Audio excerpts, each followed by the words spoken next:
while you and me repeat.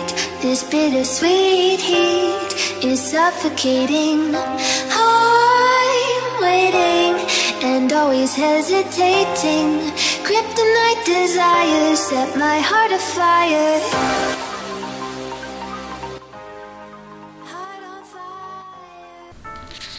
Ya, selamat pagi atau selamat siang atau selamat sore atau selamat malam bagi Bapak Ibu yang mendengarkan dan teman-teman pemuda sekalian juga. Dalam kesempatan kali ini, kami Harmon Kurniawan dan Indah Nur Agustina akan menyampaikan atau membagikan ilmu terkait dengan proker kerja kita selanjutnya, yaitu pengenalan pemasaran digital atau e-commerce dan bagaimana pengoperasiannya sebagai cara pendistribusian produk ke wilayah-wilayah lain, atau istilahnya pemasaran yang lebih luas lagi. Saat ini tentunya perkembangan internet sudah tidak bisa dihindari lagi di setiap aspek kehidupan kita. Pengaruh tersebut juga sangat berkaitan dengan kegiatan bisnis yang ada saat ini, karena bisnis memanfaatkan peluang yang ada saat ini untuk dikonversi menjadi sebuah keuntungan bagi perusahaan. Peluang yang kita maksud adalah kebutuhan masyarakat itu sendiri, sehingga jika ada perubahan pada kegiatan masyarakat, tentunya kebutuhan masyarakat akan berubah. Jika kebutuhan berubah, maka iklim bisnis akan berubah. Maka pelaku bisnis pun juga harus menyesuaikan kebutuhan tersebut. Tidak hanya menyesuaikan produk saja, tetapi juga menyesuaikan cara pemasaran yang dilakukan oleh suatu produk. Salah satu respon pelaku bisnis terhadap perubahan yang ada terkait dengan perkembangan internet adalah pemasaran dengan mulainya pemasaran digital. Hal ini juga sangat didukung oleh kondisi dunia yang saat ini terkena pandemi, sehingga tidak bisa berinteraksi secara langsung. Karena dalam kondisi saat ini, jika kita memaksakan untuk berinteraksi secara langsung, kita tidak tahu apakah kita sebagai penyebar virus atau kita korban dari virus tersebut, karena dua hal tersebut memiliki potensi yang sangat buruk bagi aspek kehidupan kita. Ya, sebelum memasuki apa itu pemasaran digital, tentunya kata-kata digital itu sangat berkaitan dengan yang namanya teknologi informasi atau information technology, atau biasa disebut dengan IT. Nah, IT itu apa sih? Ya, kata-kata teknologi informasi merupakan sebuah kata-kata yang sangat familiar dengan kita, karena kita sangat berdampingan dan mungkin juga ketergantungan pada suatu hal ini, khususnya pemuda-pemuda yang ada saat ini. Pemuda yang ada saat ini tentunya sangat ahli dalam menggunakan teknologi informasi ini, karena lahir pada saat teknologi informasi muncul dan berkembang, sehingga banyak anak dari kecil difasilitasi teknologi informasi ini oleh orang tuanya untuk sekedar menenangkan saat ribut atau saat rewel, membantu mengerjakan tugas, bersosialisasi, bahkan saat ini untuk sekolah. Namun, apakah Bapak, Ibu, atau teman-teman sekalian mengerti apa itu teknologi informasi atau yang sering disebut dengan information technology atau IT? Ya, IT ini adalah seperangkat alat yang membantu seseorang bekerja dengan informasi dan melakukan tugas-tugas yang berhubungan dengan pemrosesan informasi. Dan seperti yang sudah saya katakan sebelumnya, bahwa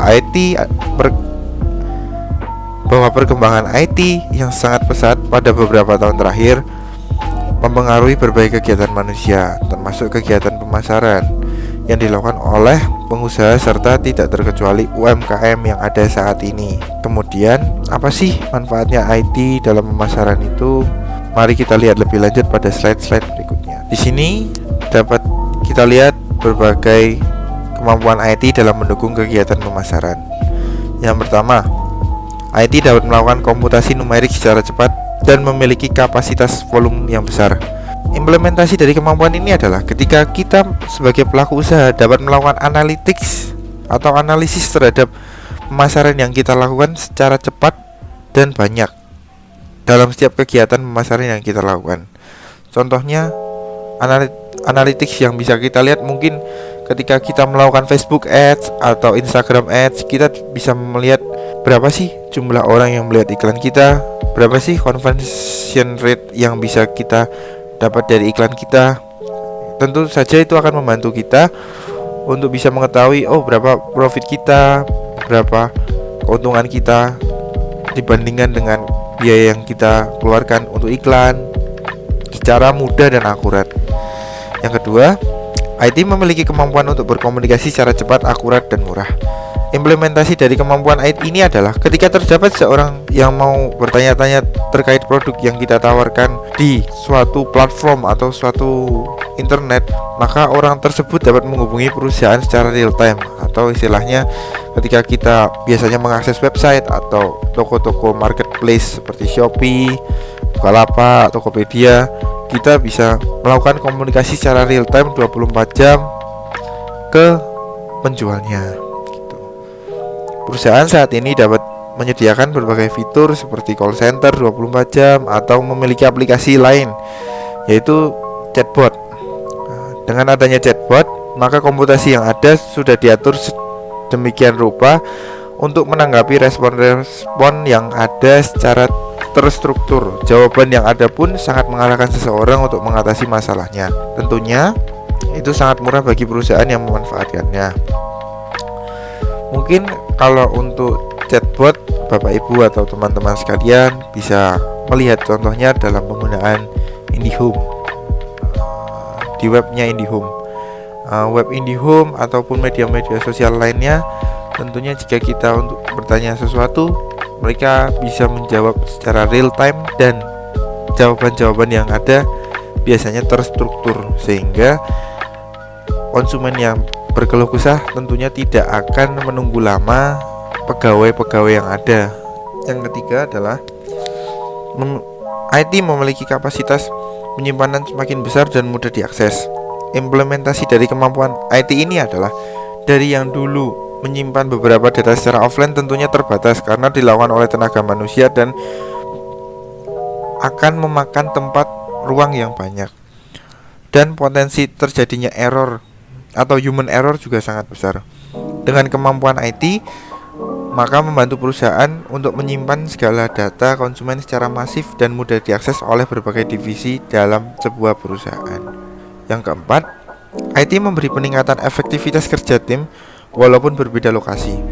Implementasi dari kemampuan IT ini adalah dengan adanya IT, maka data-data yang ada pun dapat terbagikan atau tershare di internet yang dapat diakses oleh tim yang ada di berbagai tempat, sehingga tidak perlu bertemu dan menghabiskan waktu yang sia-sia seperti waktu perjalanan, siap-siap untuk pergi, dan lain-lain. Kita dapat lebih produktif menghasilkan karya pemasaran seperti ide, konsep, rencana pemasaran di berbagai tempat yang menurut kita nyaman secara pribadi.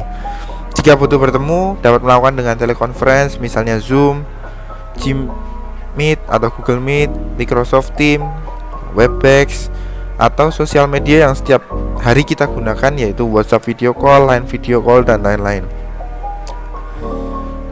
Dan ini sangat mendukung di mana kondisi pandemi saat ini kita tidak bisa bertemu dengan satu sama lain. Kita bisa dihubungkan melalui teknologi ini, khususnya dalam hal pemasaran, baik untuk tim pemasaran ataupun konsumen-konsumen. Yang kelima, IT memiliki akses informasi yang mudah, murah, dan lengkap.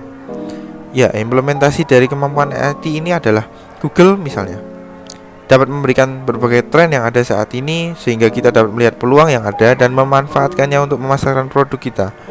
Kita mengerti apa yang diinginkan masyarakat saat ini dengan mudah, murah, dan lengkap. Tidak perlu membeli data yang terbilang cukup mahal saat ini. Misalnya, dengan melakukan survei kuesioner kepada target pasar kita saja, kita dapat melihat tren yang ada saat ini, baik itu tren dari masyarakat luas ataupun target pasar kita. Yang keenam, IT dapat melakukan otomasi proses bisnis. Dengan adanya IT, customer journey yang akan dialami oleh setiap orang akan sama dan terstruktur. Tentunya customer akan dibawa ke tempat-tempat proses kegiatan bisnis. Misalnya, hanya dengan melihat iklan lalu mengeklik akan berpindah ke lapak di sebuah marketplace tertentu, sehingga orang tersebut dapat melihat produk secara lebih detail. Seperti yang sudah saya jelaskan sebelumnya, IT memberi dukungan dalam kegiatan usaha juga, tidak hanya dalam pemasaran tetapi juga dalam usaha, yaitu meningkatkan produktivitas tentunya, karena informasi yang ada dapat didapat secara mudah, murah, cepat dan lengkap serta akurat. Yang kedua, meningkatkan kualitas pengambilan keputusan tentunya. Yang ketiga, membangun strategi baru. Yang keempat, tentu meminimalisir biaya. Yang kelima, tentunya meningkatkan kualitas relasi dengan konsumen. Ya, sekarang kita masuk pembahasan ke pemasaran digital. Setelah kita mengetahui apa itu IT yang sangat berkaitan dengan pemasaran digital, pemasaran digital itu apa? Pemasaran digital adalah segala upaya yang dilakukan dalam hal pemasaran dengan menggunakan perangkat yang terhubung internet dengan beragam strategi dan media digital. Tujuannya agar dapat berkomunikasi dengan calon konsumen dengan saluran komunikasi online. Tentunya pemasaran digital ini sangat bergantung pada IT itu sendiri. Ya, kemudian apa sih akses-akses dari digital marketing atau pemasaran digital itu sendiri? Ya, ada 5. Yang pertama itu website. Website yang kita maksud adalah www.apa itu misalnya. Tuh. Yang bisa kita cari melalui berbagai search engine, misalnya salah satunya adalah Google. Yang kedua itu sosial media. Sosial media yang kita maksud adalah Instagram, Facebook, Line, WhatsApp. Itu kan banyak. Instagram Ads juga ada, Facebook Ads juga ada, Line Ads atau bisa dikatakan melalui Line Business Center atau Line Today juga bisa. Terus WhatsApp tuh juga bisa, melalui personal chat yang bisa kita bagikan maupun story yang bisa kita buat.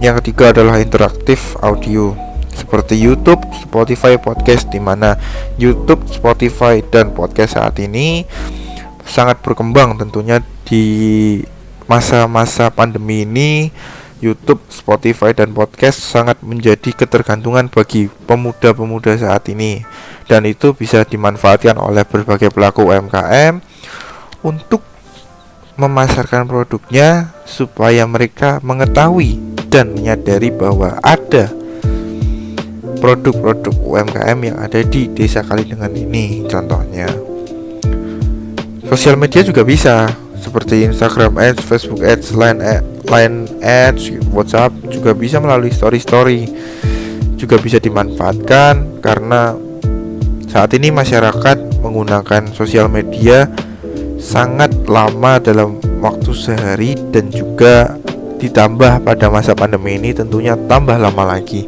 sehingga paparan terhadap iklan tentunya pasti lebih banyak lagi, dan iklan mempunyai potensi yang sangat besar.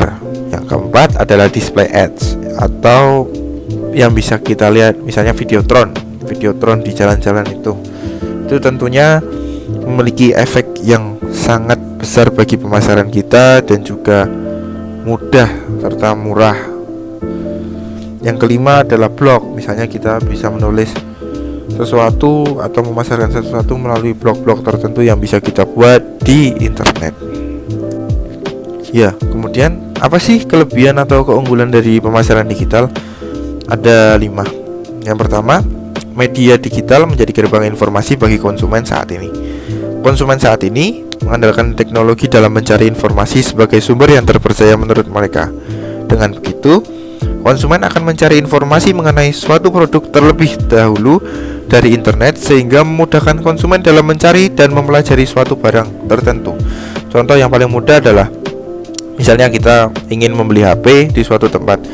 Pasti kita akan mengecek terlebih dahulu apakah tempat tersebut menyediakan HP dengan versi dan spesifikasi yang ingin kita beli atau tidak. Dengan begitu kita tidak membuang waktu dan tenaga untuk pergi ke tempat tersebut. Tetapi hal tersebut juga memicu salah satu kelemahan dari pemasaran digital, atau bukan kelemahan sih, tapi tantangan. Itu harga yang ada saat ini sangat transparan, sehingga penjual tidak bisa ambil profit sesuka hati seperti pemasaran konvensional di mana pembeli kekurangan informasi. Contohnya zaman dulu mungkin belum ada internet, sehingga kita sebagai penjual, kita bisa memanipulasi kata-kata kita untuk menjual barang dengan harga sesuka hati kita di saat konsumen atau calon pembeli tidak mempunyai informasi lain tentang produk kita. Kalau saat ini memang tidak bisa, karena semua harga, semua informasi sudah tersedia lengkap di internet. Yang kedua, kelebihan dari pemasaran digital adalah akses 24 jam selama 7 hari, atau dengan kata lain tidak pernah tutup atau tidak pernah berhenti beroperasi. Pemasaran secara online tentunya tidak terbatas pada waktu karena dijalankan by system, dan informasi yang didapatkan oleh konsumen bisa diakses 24 jam non-stop. Seperti yang bisa kita rasakan, kita bisa mencari barang di berbagai contoh marketplace, misalnya kayak Shopee, Tokopedia, Lazada, Bukalapak secara non-stop 24 jam. Mau kita akses jam 1 siang, jam 1 malam, jam 4 pagi, jam 4 sore, kita bisa menemukannya dengan mudah dan pasti bisa diakses. Dan kita bisa bertanya kepada penjualnya secara langsung. Yang ketiga adalah konsumen memiliki banyak waktu untuk membuat keputusan pembelian. Pada era saat ini, era kita selalu ditekan oleh berbagai kegiatan yang tidak pernah berhenti untuk bersaing, sehingga akan memunculkan kesibukan yang lebih daripada masa sebelum internet ada. Maka setiap orang dituntut untuk bisa multitasking. Mungkin ada beberapa orang yang bisa melakukan multitasking dalam hidupnya, tetapi ada beberapa orang yang tidak sanggup atau mampu melakukan itu. Maka pemasaran digital menyediakan waktu yang sangat banyak bagi konsumen untuk membuat keputusan pembelian yang tepat. Misalnya, seorang ibu rumah tangga yang sejak pagi mengurus rumah tangga, anak, melayani suami akan terus sibuk sepanjang hari dan hanya memiliki waktu malam hari. Nah, pemasaran digital ini menyediakan waktu tersebut. Tetapi hal ini tidak berlaku pada produk-produk yang bersifat limited edition dan stok terbatas. Yang keempat adalah efisiensi biaya, khususnya biaya pemasaran.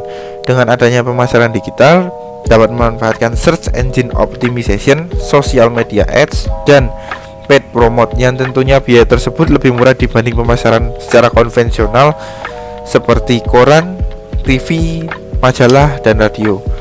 Hal ini juga didukung oleh kondisi masyarakat Indonesia saat ini, di mana didominasi oleh generasi Y dan Z yang sangat bergantung pada teknologi dalam pertimbangan pembelian produk. Yang kelima dari kelebihan pemasaran digital ini adalah jarak bukan menjadi halangan. Dengan adanya digital marketing ini, tentunya masyarakat yang ada di berbeda daerah atau lokasi tentu dapat mengakses barang-barang yang diinginkan dari seluruh dunia. Tentu tersedianya salah satu jenis digital marketing ini, yaitu marketplace, akan membantu calon pembeli bertemu dengan penjual yang ada. Misalnya, kita mau membeli suatu barang di beda pulau, misalnya kita mau membeli di Kalimantan atau Sumatera atau Papua atau Sulawesi, kita bisa mengaksesnya melalui marketplace yang ada, sehingga kita bisa mendapatkan barang itu dengan mudah, murah, dan dengan informasi yang lengkap. Tentunya dengan menggunakan jasa ekspedisi. Selanjutnya yaitu electronic commerce atau biasa disebut dengan e-commerce. E-commerce adalah konsep yang bisa digambarkan sebagai proses jual beli barang pada internet atau proses jual beli atau pertukaran produk, jasa, dan informasi melalui jaringan informasi termasuk internet. Untuk lebih jelasnya, dapat dilihat perbandingan antara perdagangan konvensional dengan perdagangan elektronik. Yang pertama, dalam mencari informasi barang atau jasa yang diperlukan di perdagangan tradisional, dilakukan melalui majalah, katalog, surat kabar, dan bentuk-bentuk tercetak lainnya. Sedangkan di perdagangan elektronik dapat dilakukan melalui situs web.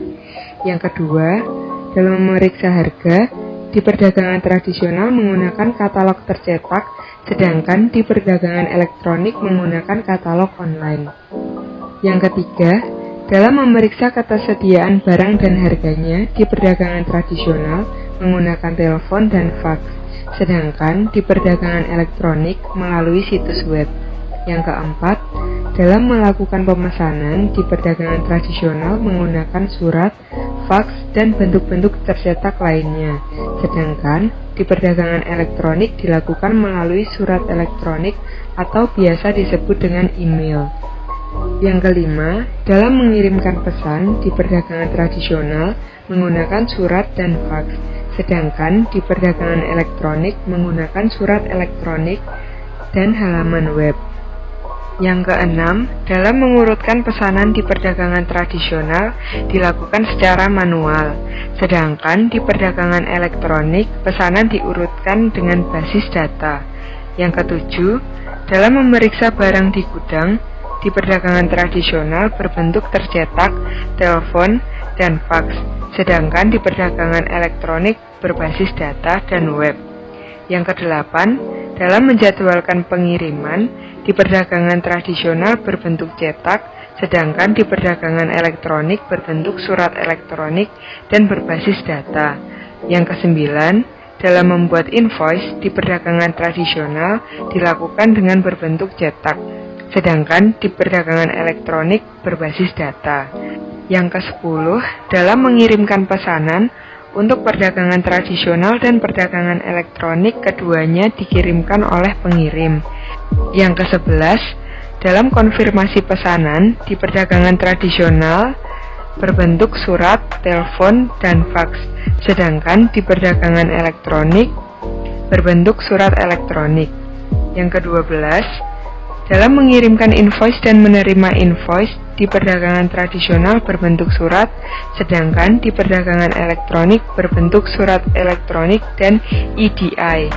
Yang ke-13, untuk jadwal pembayaran di perdagangan tradisional berbentuk tercetak, sedangkan di perdagangan elektronik berbasis data dan EDI. Yang terakhir, untuk mengirim dan menerima bukti pembayaran di perdagangan tradisional berbentuk surat, sedangkan di perdagangan elektronik berbentuk EDI dan EFT. Pembahasan selanjutnya adalah jenis atau tipe e-commerce. Yang pertama, business to business atau B2B. Jenis di mana sebuah perusahaan menjual produk atau jasa kepada perusahaan lainnya. Dalam model e-commerce ini, biasanya pembeli memesan barang dalam jumlah besar. Contohnya adalah sebuah perusahaan yang membeli perlengkapan kantor dari sebuah produsen. Contoh e-commerce business to business adalah Electronic City, yaitu platform menjual perlengkapan elektronik kantor dan rumah tangga. Selain itu ada Ralali, yaitu platform untuk menjual peralatan kantor, rumah tangga, peralatan industri, restoran, dan pertanian. Selain itu juga ada MBIS, platform yang sama seperti Ralali tetapi juga menyediakan jasa seperti housekeeping dan perbaikan dinding. Yang kedua, business to consumer atau B2C. Dalam jenis e-commerce ini, sebuah perusahaan menjual produk atau jasa kepada konsumen. Pada umumnya, pelanggan dalam e-commerce B2C hanya mengecer. Jika Anda pernah membeli dari suatu toko online, aktivitas tersebut sudah termasuk dalam golongan ini.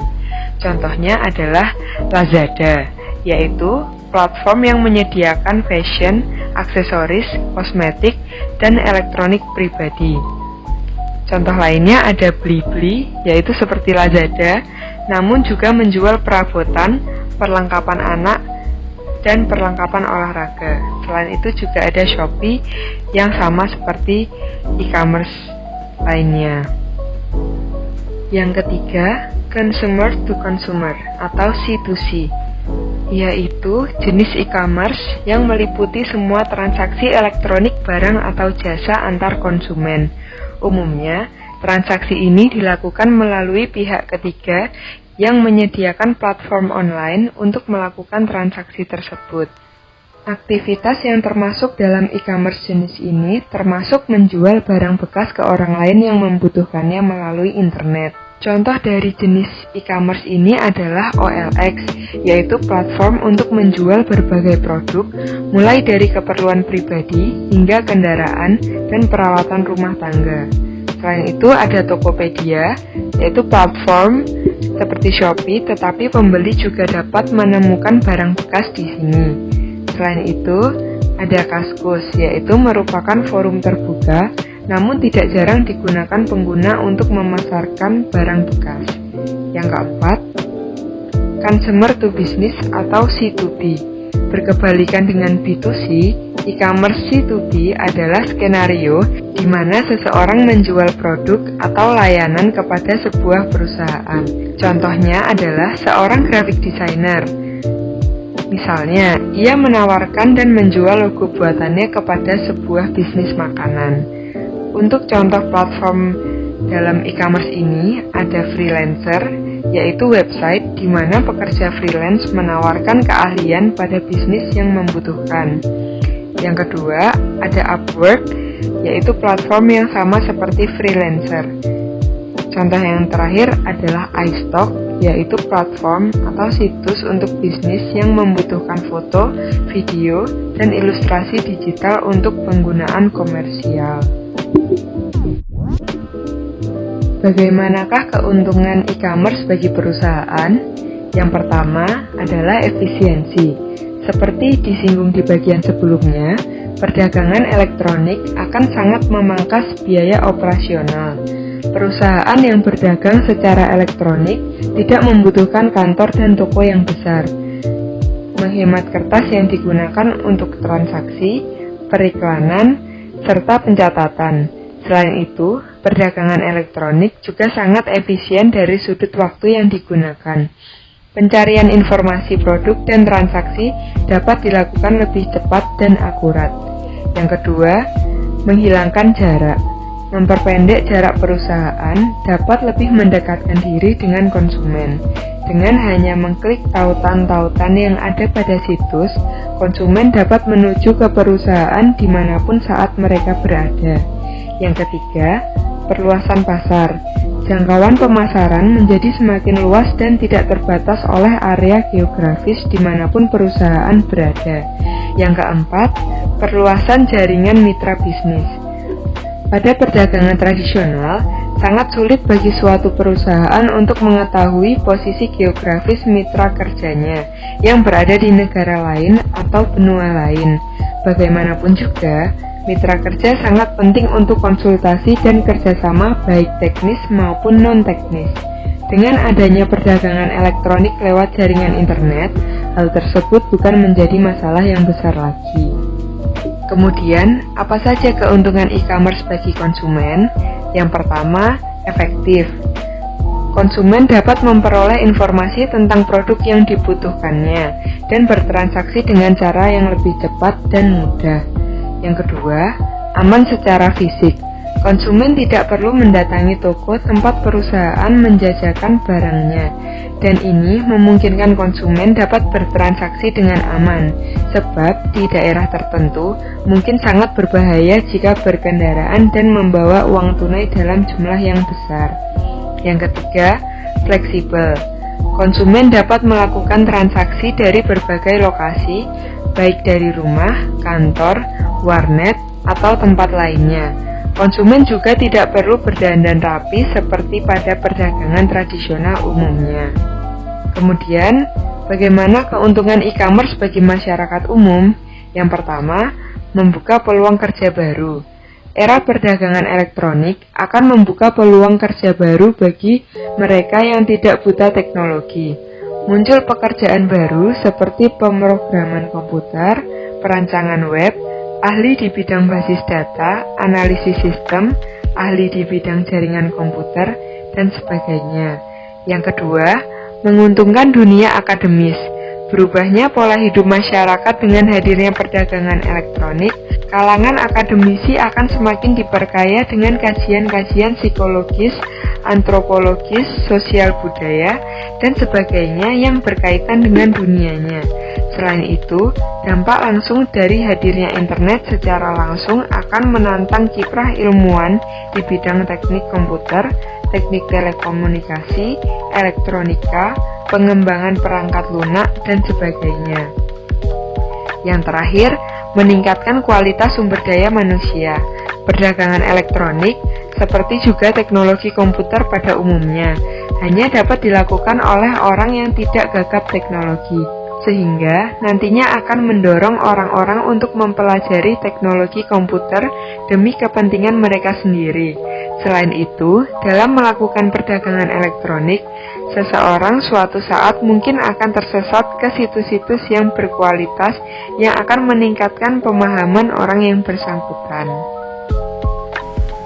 Ya, kemudian ini ada beberapa data yang mendukung mengapa pelaku UMKM harus menjual produknya secara online dan melakukan pemasaran digital mulai dari saat ini. Berdasarkan penelitian yang dilakukan pada penduduk Indonesia berusia 16 hingga 64 tahun mengatakan bahwa orang Indonesia itu menghabiskan 7 jam 59 menit sehari untuk berinternet. Pengguna internet di Indonesia itu mencapai 64% dari total penduduk Indonesia, atau dengan kata lain 175,3 juta orang. Mayoritas pengguna tersebut menggunakan ponsel, dan selain menghabiskan waktu untuk berinternet, mereka juga menghabiskan waktu untuk bersosial media, YouTube, WhatsApp, contohnya, terus menonton TV, streaming musik, dan untuk bermain game. Tentunya saluran-saluran akses media itu bisa dimanfaatkan untuk membuat iklan serta berjualan secara online.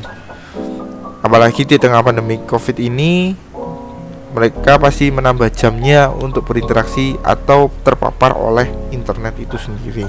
Kemudian ada data dari We Are Social mengatakan bahwa mempublikasikan tentang digital report tahun 2020 untuk dunia dan Indonesia.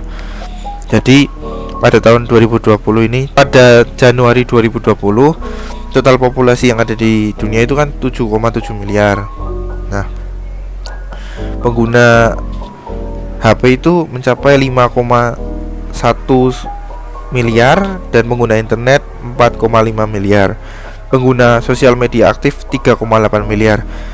Bisa Bapak Ibu dan teman-teman bayangkan bahwa dengan penggunaan HP, internet, dan sosial media ini membuka peluang bagi Bapak Ibu serta teman-teman untuk bisa memasarkan produk-produk yang ada secara lebih efektif, luas, dan cepat tentunya.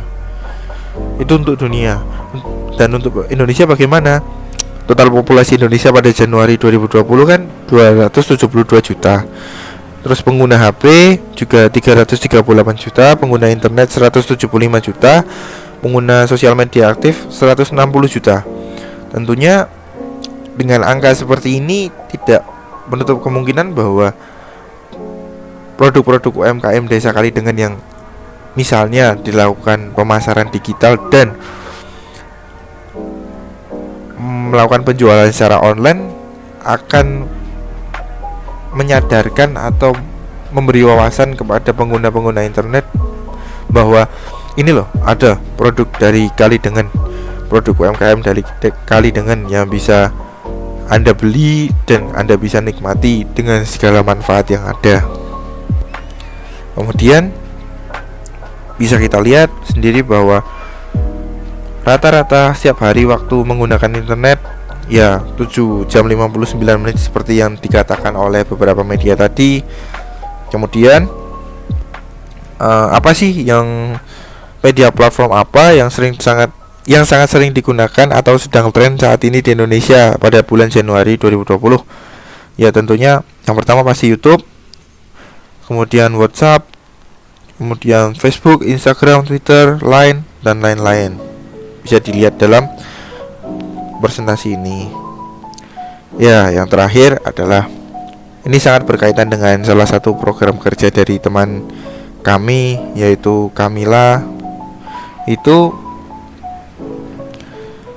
sebenarnya apa sih fungsi dari kemasan dan apa fungsi dari e-commerce? Mengapa itu sangat berkaitan? E-commerce berfungsi untuk membuat kita sebagai pelaku UMKM atau penjual bisa menjual produk secara lebih luas, dan tentunya perluasan pasar tersebut akan memiliki potensi pembeli berasal dari wilayah yang jauh juga. Di saat kita bisa menjual produk di tempat yang jauh, tentunya kita akan membutuhkan kemasan bagi produk kita, supaya produk kita bisa sampai kepada pembeli secara aman, nyaman, dan cepat.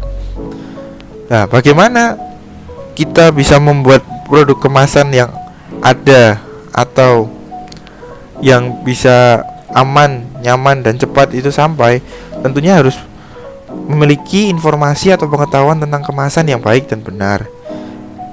Hal tersebut bisa dilihat dalam poster yang sudah diberikan oleh atau yang sudah dibagikan oleh Kamila dalam beberapa kesempatan terakhir, seperti kemasan daun, plastik, kertas, dan kardus atau vacuum bag yang saat ini sedang tren. Tentunya itu akan sangat berguna bagi Bapak Ibu atau teman-teman muda yang ingin memulai suatu bisnis. Jika kita bisa melakukan e-commerce atau penjualan online, tetapi kita tidak memiliki pengetahuan tentang kemasan, tentunya hal itu akan sia-sia karena produk kita akan sampai di pembeli rusak. Dan juga sebaliknya, apabila kita memiliki pengetahuan tentang informasi kemasan, bagaimana kemasan yang baik, tetapi kita tidak memiliki informasi bagaimana cara menjual online dengan baik, tentunya kemasan tersebut sedikit akan tidak optimal, karena kemasan itu akan berguna untuk jarak-jarak pendek saja atau wilayah-wilayah tertentu saja yang pendek, tidak akan mencapai wilayah-wilayah yang jauh atau pasar-pasar yang jauh. E-commerce juga iya, kalau tidak ada kemasan, ya mereka tidak bisa mengoptimalkan produk yang dijual mereka. Ya, begitu saja Bapak Ibu dan teman-teman muda, terima kasih telah mau mendengarkan sedikit ilmu dari kami. Mungkin masih banyak kesalahan dari kami, maka dari itu pertanyaan, kritik, saran, dan diskusi sangat dipersilahkan guna untuk memperjelas ilmu yang kita bagikan maupun membenarkan mungkin ilmu-ilmu kita yang salah, karena kita hanya belajar teori, sedangkan Bapak Ibu belajar,